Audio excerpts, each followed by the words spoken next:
Olá pessoal, tudo bem com vocês? Estamos aqui para mais uma aula e hoje nós iremos falar da carta aos Efésios. Ou seja, nessa carta, Paulo irá fazer uma grande exortação aos Efésios, explicando todo o evangelho e mostrando toda a forma como o cristão deve viver, como devem viver os filhos da luz.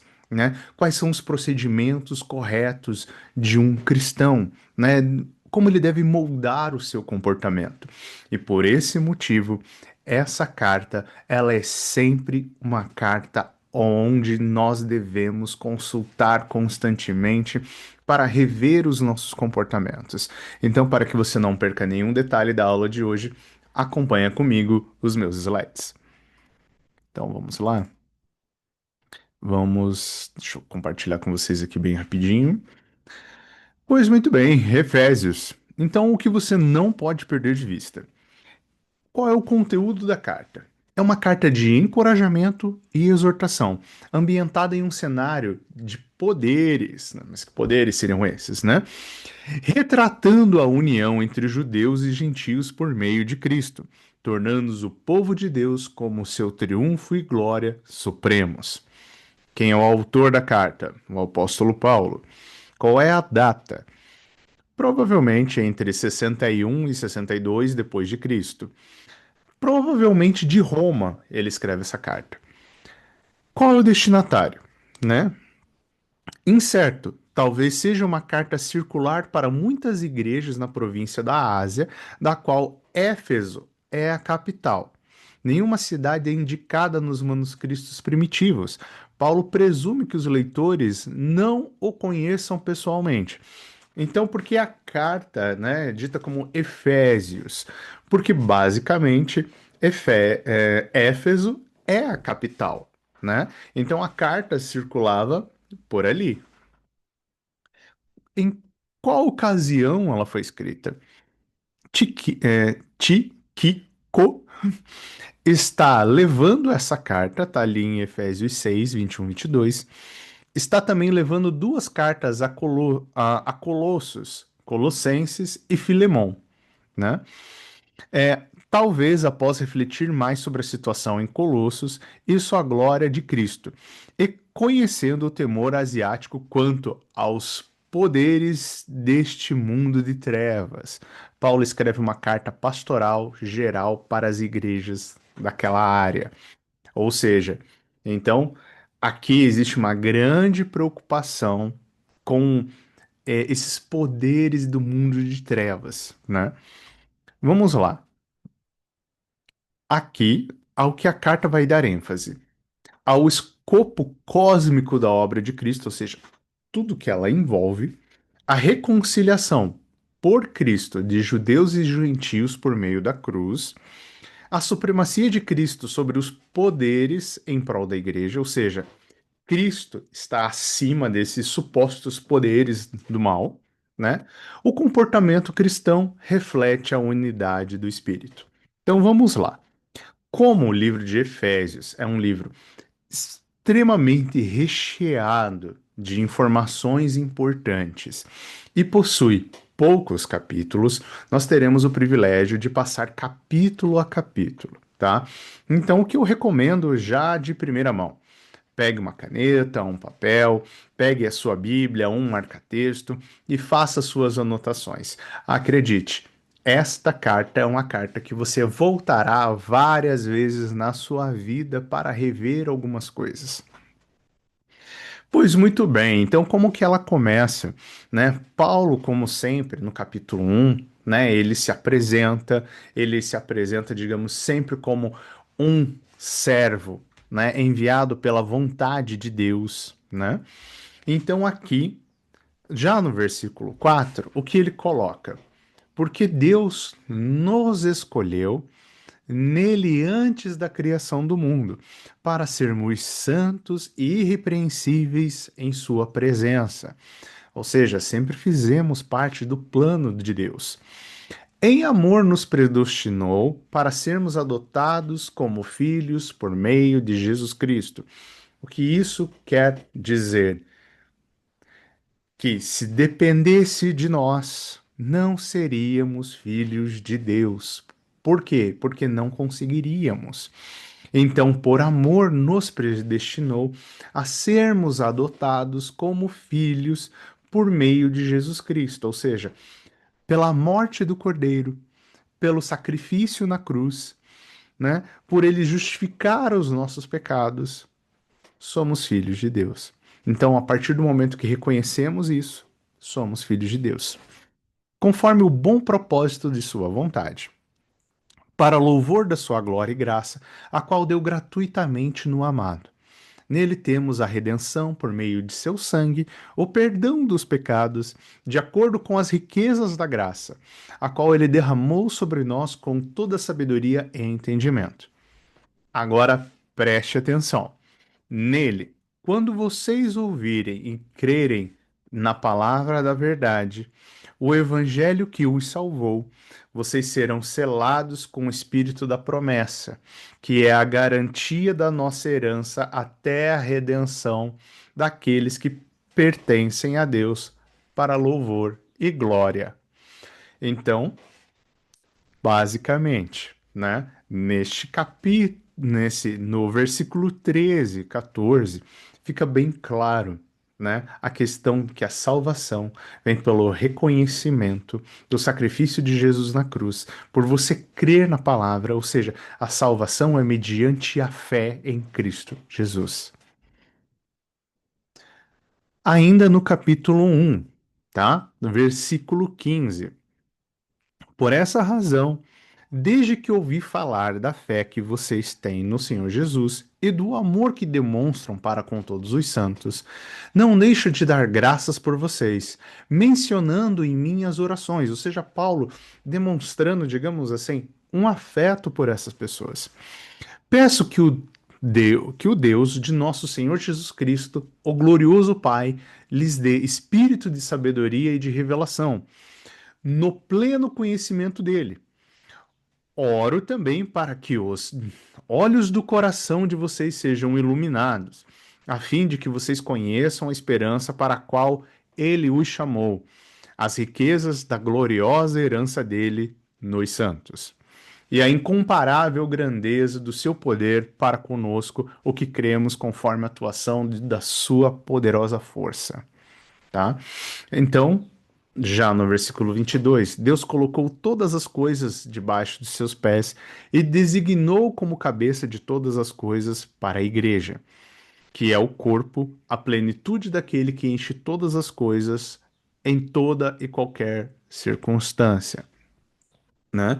Então, veja só, Deus é supremo. Tudo que existe nesse mundo está abaixo de seus pés. Então não existe força mais poderosa do que o próprio Deus, pois ele é onipotente, onipresente, onisciente, né? Bom, então aqui agora partimos para o capítulo 2. Então acompanha comigo ali no versículo 1, tá? Recomendo que você esteja com a sua Bíblia aberta, né? Para você acompanhar essa aula vai ser bem mais interessante. Ali no versículo 1, vocês estavam mortos em suas transgressões e pecados. O que isso significa, né? Vocês estavam mortos. Porque, como nós somos cristãos e acreditamos que nós teremos a vida eterna em Cristo Jesus, a morte não é um fim, pois teremos a vida eterna. Mas, se não estamos com Cristo, a morte é um fim. Vocês estavam mortos em suas transgressões e pecados, nos quais costumavam viver, quando seguiam a presente ordem deste mundo e o príncipe do poder do ar, o espírito que agora está atuando nos que vivem na desobediência. Anteriormente, todos nós também vivíamos entre eles, satisfazendo as vontades da nossa carne, seguindo os desejos e pensamentos. Como os outros, éramos por natureza merecedores da ira. Todavia, Deus, que é rico em misericórdia, pelo grande amor que nos amou, deu-nos vida juntamente com Cristo. Quando ainda estávamos mortos em transgressões, pela graça vocês são salvos. Atenção, pela graça de Deus nós somos salvos. Não é pela lei. Por mais nobre ou boa que uma pessoa possa ser, ela não pode salvar a si mesma porque ela conterá pecados em sua vida, né? Por mais gente boa que ela seja e por mais que você ame ela e a considere a melhor pessoa do mundo, se ela não tiver aceitado a Cristo Jesus, ela não obterá a vida eterna. Deus nos ressuscitou com Cristo e com ele nos fez assentar nos lugares celestiais em Cristo, para mostrar, nas eras que hão de vir, a incomparável riqueza de sua graça, demonstrando em sua bondade para conosco em Cristo Jesus. Agora, atenção a esse versículo. Pois vocês são salvos pela graça, por meio da fé, e isso não vem de vocês. É dom de Deus, não por obras, para que ninguém se glorie. Porque somos criação de Deus realizada em Cristo Jesus para fazermos boas obras, as quais Deus preparou de antemão para que nós as praticássemos. Basicamente, aqui nesses últimos versículos, é para que você entenda. Não é por aquilo que você faz que você vai ser salvo. É por meio da fé. É por meio da fé. Então você precisa crer. Você precisa crer no sacrifício de Jesus na cruz. Não importa se você literalmente é a pessoa que pratica mais ações beneficentes da face da terra. Isso não importa. Para Deus, importa que você confesse Jesus Cristo como seu único e suficiente Salvador. Logicamente, nós vamos ver no livro de Tiago que uma fé sem obras está morta. Por quê? Porque se você crê em Cristo, é óbvio que você vai fazer coisas que refletem o caráter de Cristo. Porque se você não faz, provavelmente você não crê, né? Isso segue uma linha lógica, né? Então, aqui o que eu estou dizendo é que algumas pessoas são capazes de fazer boas obras, mas não creem, né? Porque elas colocam outras motivações para fazê-lo, né? Portanto, lembrem-se de que anteriormente vocês eram gentios por nascimento e chamados de incircuncisão pelos que se chamam circuncisão, feito no corpo por mãos humanas, e que, naquela época, estavam sem Cristo, separados da comunidade de Israel, sendo estrangeiro quanto às alianças da promessa, sem esperança e sem Deus no mundo. Basicamente, aqui Paulo está falando para gentios por nascimento. No caso, né, pode-se entender toda e qualquer pessoa que não seja judeu, né? Aquilo que ele está dizendo, que agora você faz parte da família de Deus, tá? Então, o evangelho é para todos. Nova vida em Cristo, ainda no capítulo 2. Tá? Então agora você avança ali para o versículo 13. Mas agora, em Cristo Jesus, vocês, que antes estavam longes, foram aproximados mediante o sangue de Cristo. Pois ele é a nossa paz, o qual ambos fez um e destruiu a barreira, o muro da inimizade, anulando em seu corpo a lei dos mandamentos expressa em ordenanças. O objetivo dele era criar em si mesmo, dos dois, um novo homem, fazendo a paz e reconciliar com Deus, os dois em um corpo, por meio da cruz, pela qual ele destruiu a inimizade. Então, basicamente, por meio de Cristo, não existe mais barreira entre nós e Deus, pois Jesus Cristo é o caminho, a verdade e a vida, né?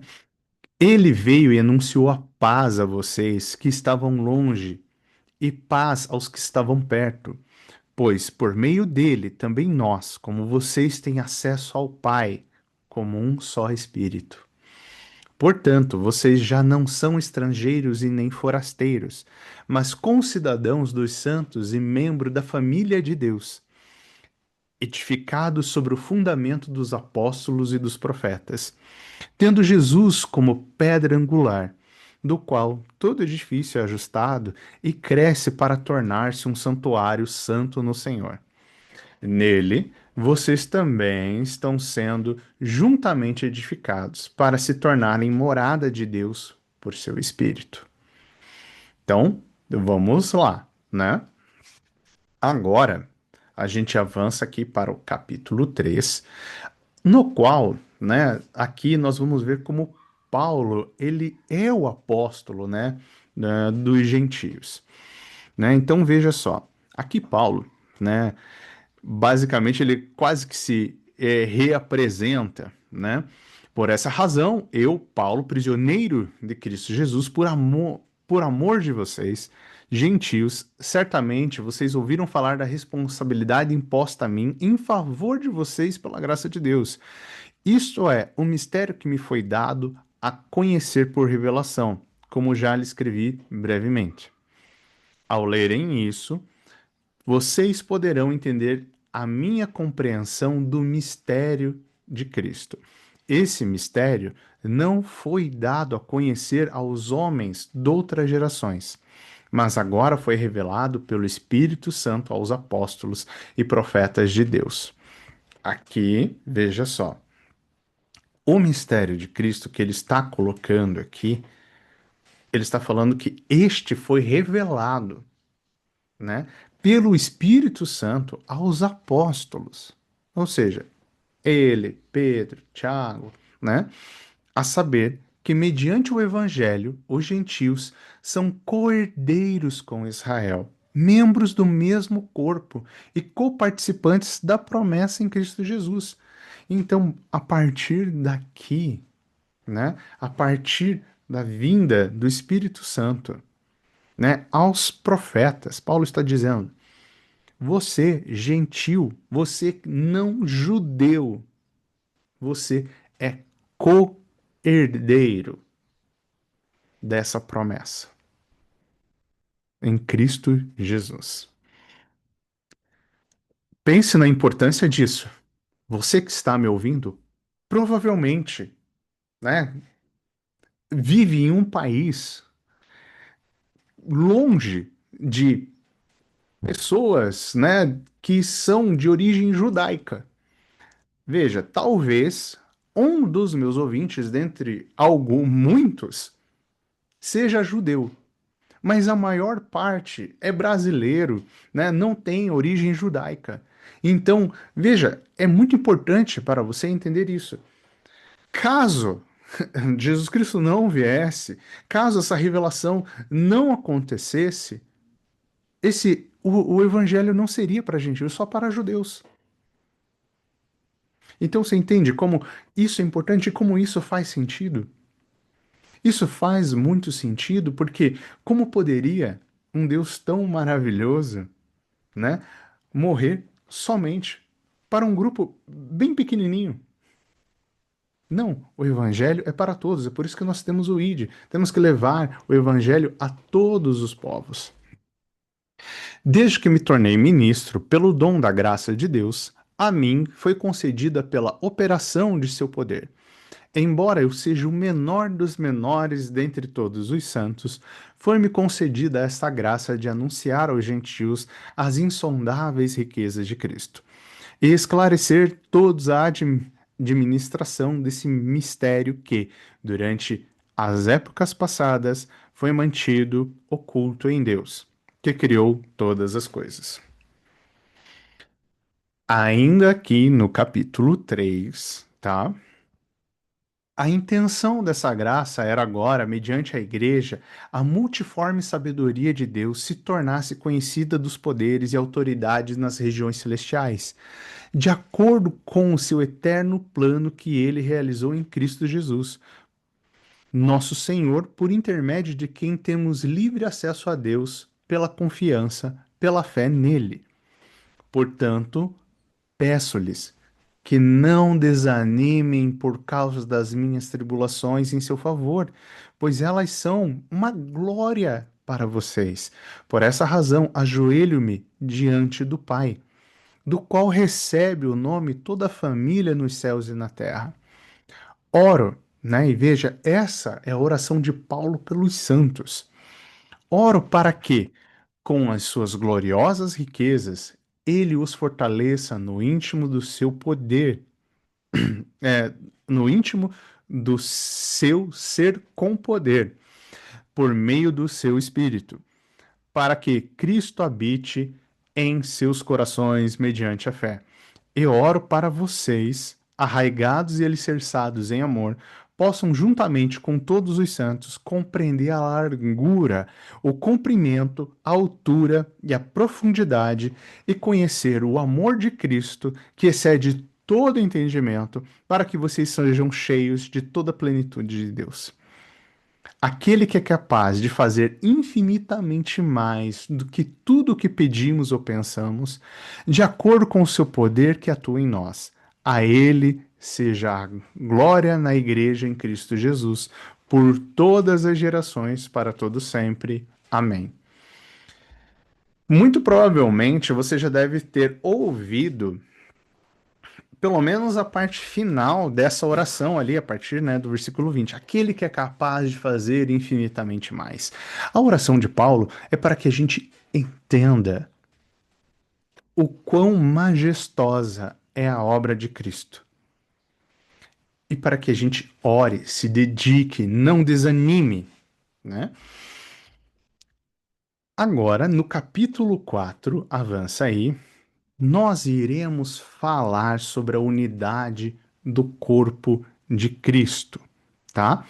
Então, né, basicamente, ele coloca ali, já no versículo 1, como prisioneiro no Senhor, rogo-lhes que vivam de maneira digna da vocação que receberam.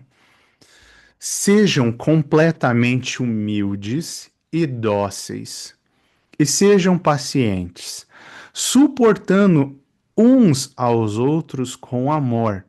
Façam todo o esforço para conservar a unidade do espírito pelo vínculo da paz. Paulo está sendo enfático, tá? Basicamente, você procure ser humilde, dócil, paciente e tratar os outros com amor. Como que você demonstra isso? Suportando, né? Veja, basicamente, às vezes você conhece algum irmão, alguma pessoa que faz parte do corpo de Cristo e que é uma pessoa difícil para você. Paulo está dizendo: faça todo o esforço para você se dar bem e ter paz com esta pessoa.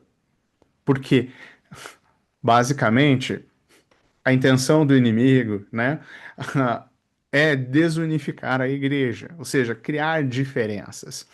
Mas aqui Paulo está enfatizando a unidade do corpo de Cristo é importante. Versículo 4. Há um só corpo e um só espírito. Assim como a presença para a qual vocês foram chamados é uma só. Há um só Senhor, uma só fé, um só batismo, um só Deus e Pai de todos, que é sobre todos, por meio de todos e em todos. Um, um. E cada um de nós foi concedida a graça conforme a medida repartida por Cristo. Por isso é que foi dito: quando ele subiu em triunfo às alturas, levou cativos muitos prisioneiros e deu dons aos homens. Que significa ele subiu, senão que também descer às profundezas da terra. Aquele que desceu é o mesmo que subiu acima de todos os céus, a fim de encher todas as coisas.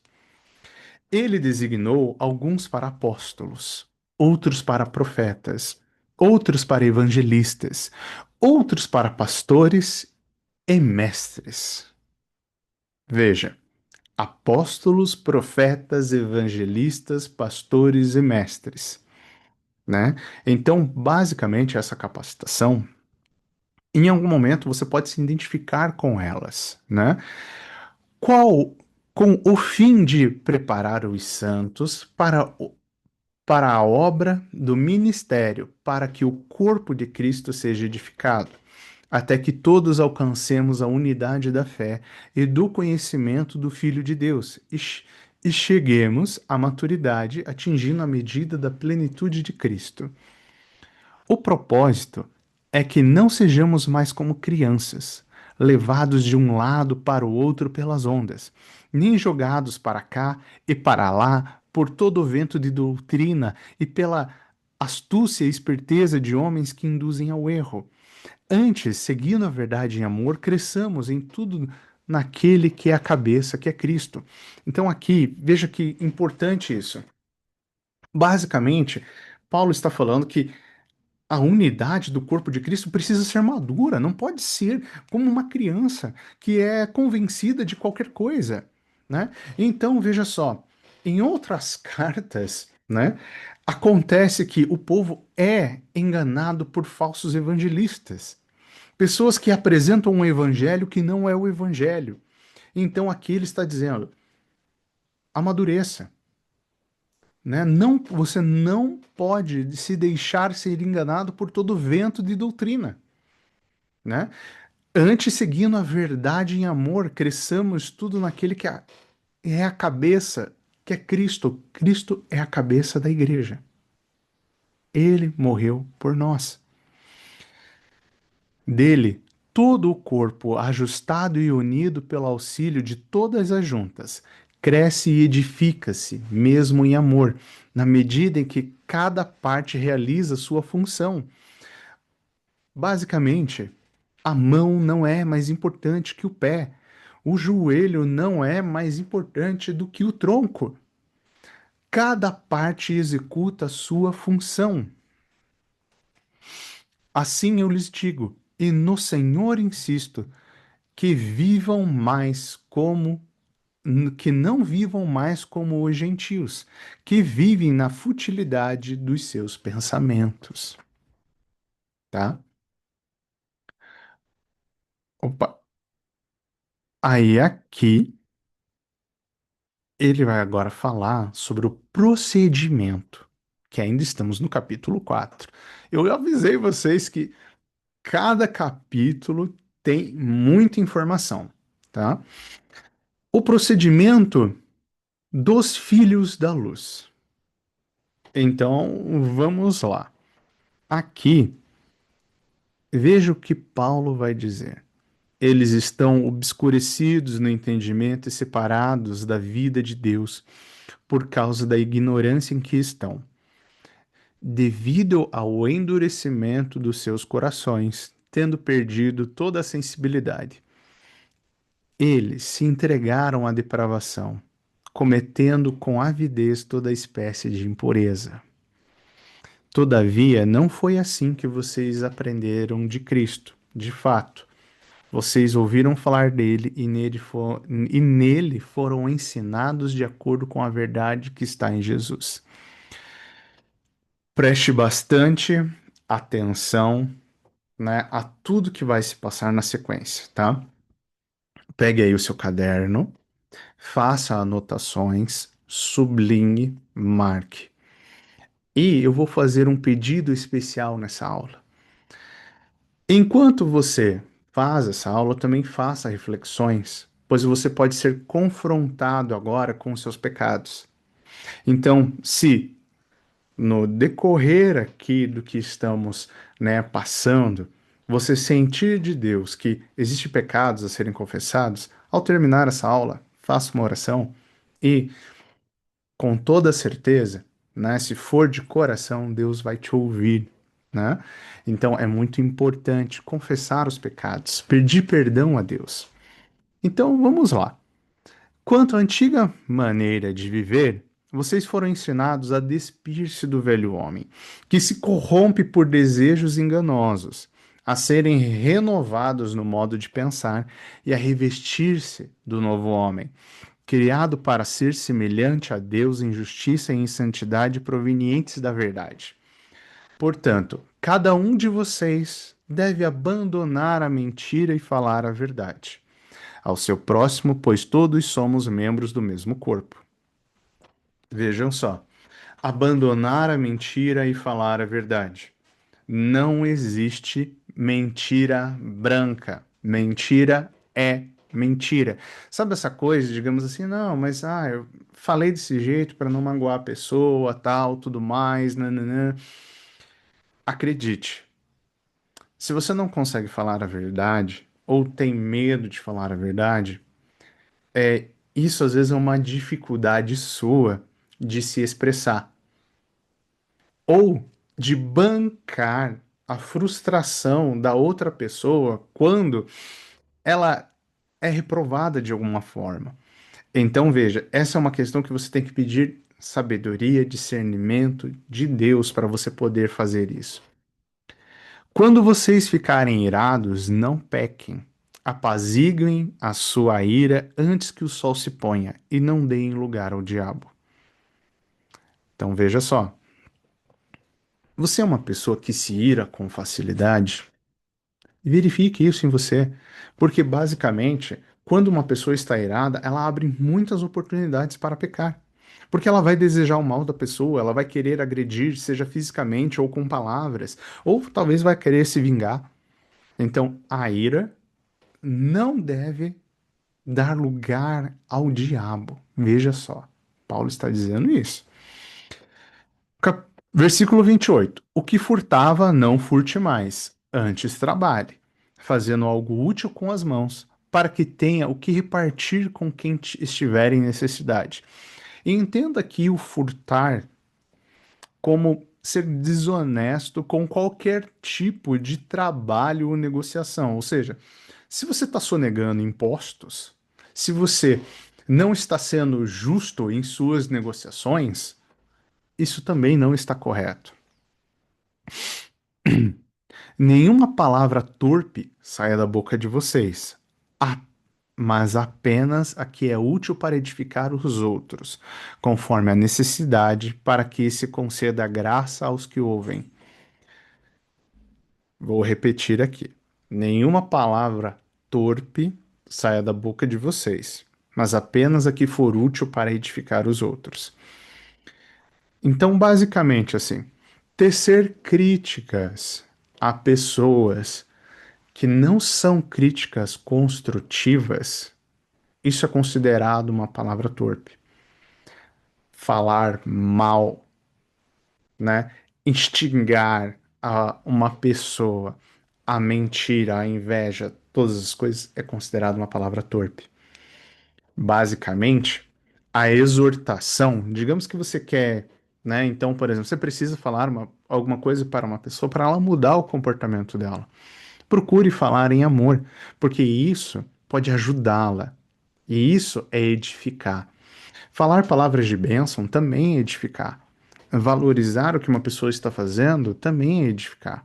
Aqui, você pode, através de bajulação, estar fazendo errado, né? Então, nem tudo que também, né, se fala para uma pessoa, apesar de parecer bonzinho, às vezes pode não estar edificando. Então, peça sabedoria e discernimento a Deus. Não entristeçam o Espírito Santo, com o qual vocês foram selados para o dia da redenção. Livrem-se de toda amargura, indignação e ira, gritaria e calúnia, bem de como toda maldade. Sejam bondosos e compassivos. Pois muito bem, né? Aqui, veja só, se você tem mágoa de alguém, já escreva aí no seu caderno, para que você possa pedir perdão por isso. Se você é uma pessoa que constantemente está indignada e irada, peça para que Deus revele para você os propósitos que ela tem na sua vida.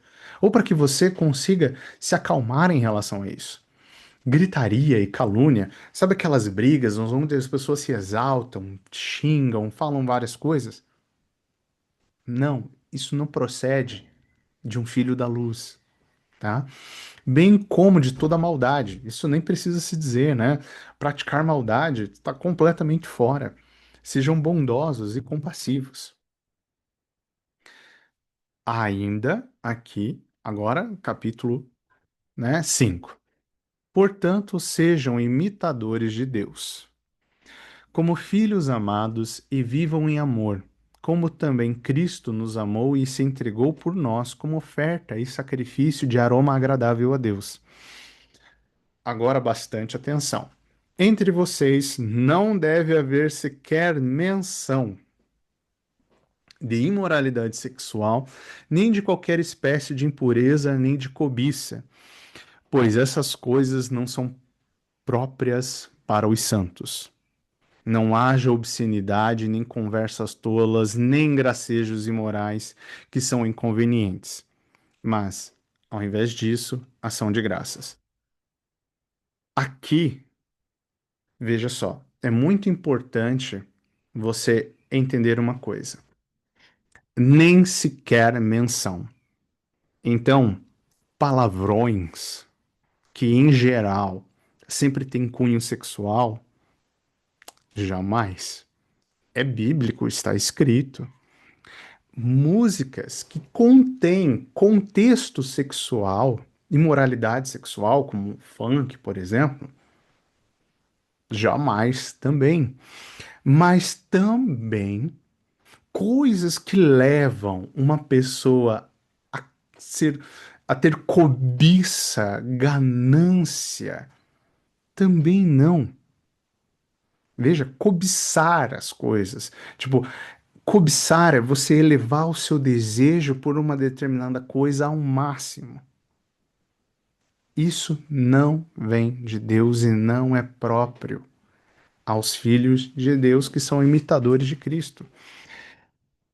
Basicamente, hoje em dia, nós vemos na internet, por exemplo, muitos comediantes de stand-up que fazem muitas piadas, que falam de várias coisas, mas também nós temos, às vezes, dentro da igreja, dentro de festa entre, né, parentes, tudo mais, sempre aquela rodinha que às vezes está tirando sarro de alguma coisa, né? Então, tirando sarro um do outro.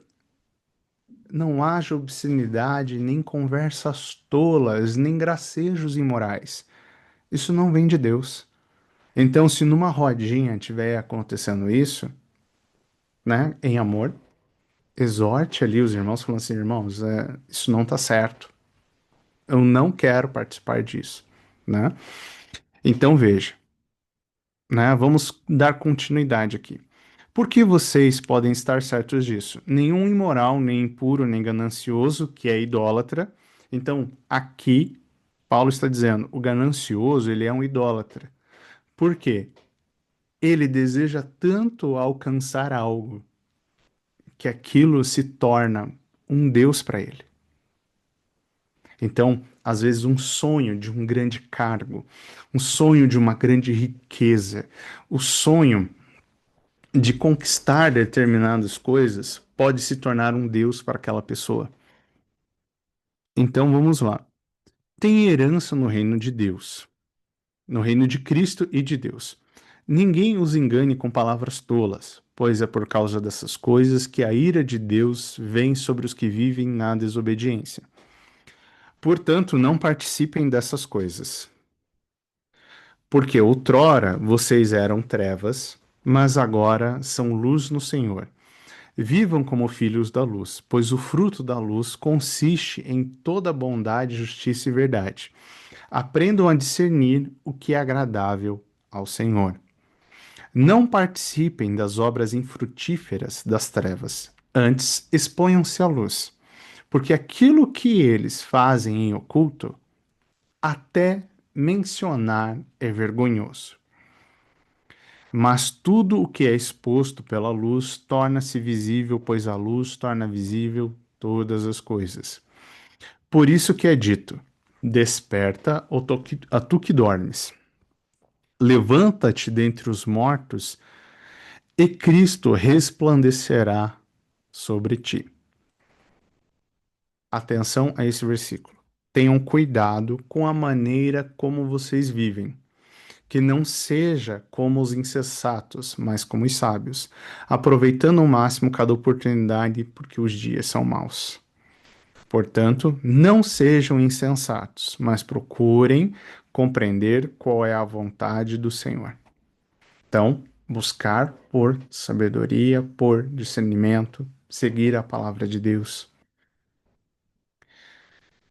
Ainda no capítulo 5, a vida em comunidade e deveres conjugais. Então, vamos lá.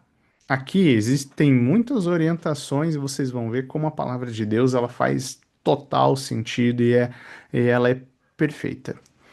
Não se embriaguem com vinho que leva à libertinagem, mas deixem-se encher pelo Espírito, falando entre si com salmos, hinos e cânticos espirituais, cantando e louvando de coração ao Senhor, dando graças constantemente a Deus Pai por todas as coisas, em nome do nosso Senhor Jesus Cristo.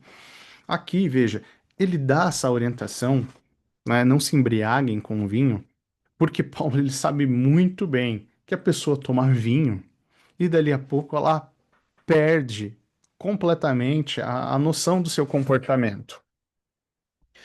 Sujeitem-se uns aos outros por temor a Cristo. Então, aqui, né, eu quero apresentar para vocês, né, se vocês ainda não conhecem, essa parte, que ela é muito importante e muitas vezes ela é mal compreendida, mal utilizada. Então, veja só, versículo 22. Mulheres, sujeitem-se a seus maridos como ao Senhor, pois o marido é o cabeça da mulher, como também Cristo é o cabeça da igreja, que é o seu corpo, do qual ele é Salvador. Assim como a igreja está sujeita a Cristo, também as mulheres estejam sujeitas a seu marido.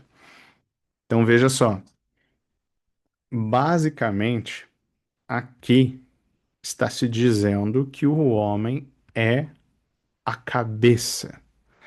Então, talvez você já tenha ouvido algumas pessoas dizerem assim, mas você é cabeça, não é cauda. Isso é uma fala para diminuir um ao outro.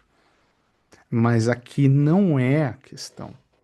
Ser cabeça é, na verdade, uma é um dever, é uma obrigação, é uma responsabilidade. Não é um privilégio para você se gabar. Não é. Não é um privilégio para você oprimir o outro.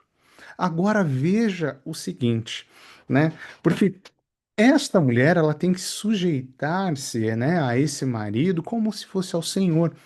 Mas que marido é este? E que comportamento é esse que esta mulher tem que estar sobre a mesma missão que ele, né?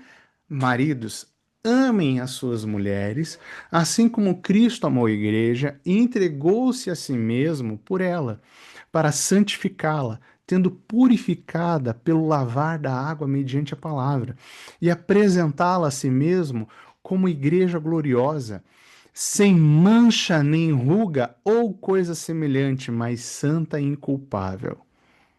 Da mesma forma, os maridos devem amar as suas mulheres como aos seus próprios corpos. Quem ama sua mulher ama a si mesmo. Além do mais, jamais odiou o seu próprio corpo, mas antes o alimenta e dele cuida, como Cristo faz com a igreja, pois somos membros do seu corpo. Então veja só. Quando você lê na íntegra, você acaba observando o seguinte: este homem deve procurar portar-se como Cristo para sua esposa, de forma sacrificial, cuidando para que ela não tenha em sua moral, em seu coração, nem mancha, nem ruga, mas que seja santa e inculpável. Amá-la intensamente de forma sacrificial. Então, dessa forma, essa mulher consegue estar sobre a mesma missão deste homem, né? Por essa razão, o homem deixará pai e mãe e se unirá à sua mulher, e os dois se tornarão uma só carne. Este é um mistério profundo. Refiro-me, porém, a Cristo e à Igreja. Então, basicamente, a mulher e o homem, né, estão aqui como uma só carne, cada um com os seus deveres, mas veja que uma coisa faz ressonância com a outra e quando os dois cumprem, vira um elo perfeito, tá? Portanto, cada um de vocês também ame a sua mulher como a si mesmo, e a mulher trate o marido com todo respeito. Então veja, se o homem ama a mulher e ela se sente amada, para ela vai ser absolutamente fácil tratá-lo com todo respeito. Se a mulher trata o marido com todo respeito, para o homem vai ser extremamente fácil amá-la, né? Então veja, uma coisa corresponde à outra. Agora vamos aos filhos, né? Filhos, obedeçam a seus pais no Senhor, pois isso é justo. Honra teu pai e tua mãe. Este é o primeiro mandamento com promessa, para que tudo te corra bem e tenhas longa vida sobre a terra. Então veja, filhos, obedeçam os pais, né? Você que está me ouvindo, provavelmente você é filho também, né? Então honrar pai e mãe. E veja o que é dito para os pais. Pais, não irritem seus filhos, antes criem-nos segundo a instrução e o conselho do Senhor. Agora observa isso. Se você faz isso com o seu filho, se você não o irrita, ou seja, provocar ira nele, né? Ou seja, maltratá-lo, mas criá-lo segundo a instrução do Senhor, para esse filho vai ser fácil honrar esse pai e essa mãe. Se o filho honra o pai e a mãe, é fácil para o pai, né, aplicar a instrução no Senhor sobre ele. Agora, sobre os escravos. Escravos, obedeçam aos seus senhores terrenos com respeito e amor, com sinceridade de coração, como Cristo. Obedeçam-lhes não apenas para agradá-los, quando eles os observam, mas como escravos de Cristo, fazendo de coração a vontade de Deus. Sirvam seus senhores de boa vontade como ao Senhor, e não aos homens, porque vocês sabem que o Senhor recompensará cada um pelo bem que praticar, seja escravo ou livre. Trazendo, digamos, um pouco para os dias de hoje, às vezes você trabalha para alguém. Então, se você trabalha para alguém, Deus está dizendo aqui para você fazer muito bem o seu trabalho, não criando motim, né, dentro de uma empresa, não criando discórdia, não fazendo de qualquer jeito, não matando o trabalho. Mas também a palavra de Deus não esquece de passar a mesma orientação para os senhores. Tratem seus escravos da mesma forma. Não os ameacem, uma vez que vocês sabem que o Senhor deles é de vocês e está no céu. E ele não faz diferença entre as pessoas. Finalmente, fortaleçam-se no Senhor e no seu poder. Então veja, se você é chefe, se você é dono de uma empresa, se você tem pessoas que trabalham para você, não fique ameaçando essas pessoas. Não fique explorando essas pessoas. Veja, nos dias de hoje não temos essa questão de senhor e escravo, né? Então, o mais próximo que nós temos, graças a Deus, né, é uma questão de um chefe e um trabalhador, né? Às vezes você tem uma pessoa que trabalha com você, você paga o salário dela, mas não é por isso que você vai se envaidecer ou vai tratá-la mal. A palavra de Deus não aprova isso. Pois muito bem. Agora, né, essa passagem aqui, ela é bastante famosa, que está no capítulo 6, a armadura de Deus. Vistam toda a armadura de Deus para poderem ficar firmes contra as ciladas do diabo.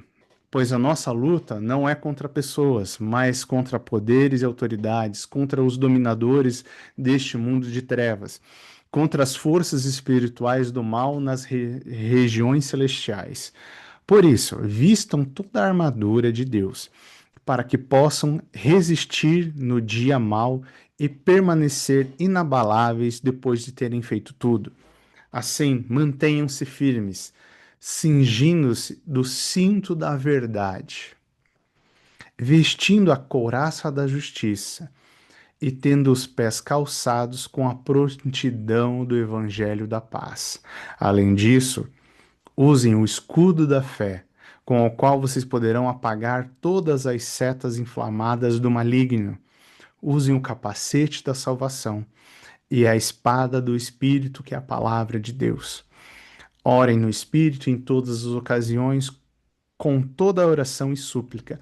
Tendo isso em mente, estejam atentos e perseverem na oração por todos os santos. Orem também por mim, para que, quando eu falar, seja da mensagem, a fim de que, destemidamente, torne conhecido o mistério do Evangelho, pelo qual sou embaixador, preso em correntes. Orem para que, permanecendo nele, eu fale com coragem, como me cumpre fazer. Então veja, esteja sempre em oração, pedindo para ser revestido com toda essa armadura de Deus. Ao final do livro, temos aqui as saudações finais. Tíquico, o irmão amado e fiel do Senhor, lhes informará tudo para que vocês também saibam qual é a minha situação e o que estou fazendo. Enviei-o a vocês por essa mesma razão, para que vocês saibam como estamos e para que ele os encoraje. A paz seja com os irmãos e o amor com fé da parte de Deus Pai e do Senhor Jesus Cristo. A graça seja com todos os que amam o nosso Senhor Jesus Cristo com amor incorruptível. Pois muito bem, esta foi a nossa aula de Efésios. Eu espero que todos vocês tenham podido aproveitar muito bem. Então, uma boa semana para vocês, bons estudos e fiquem com Deus.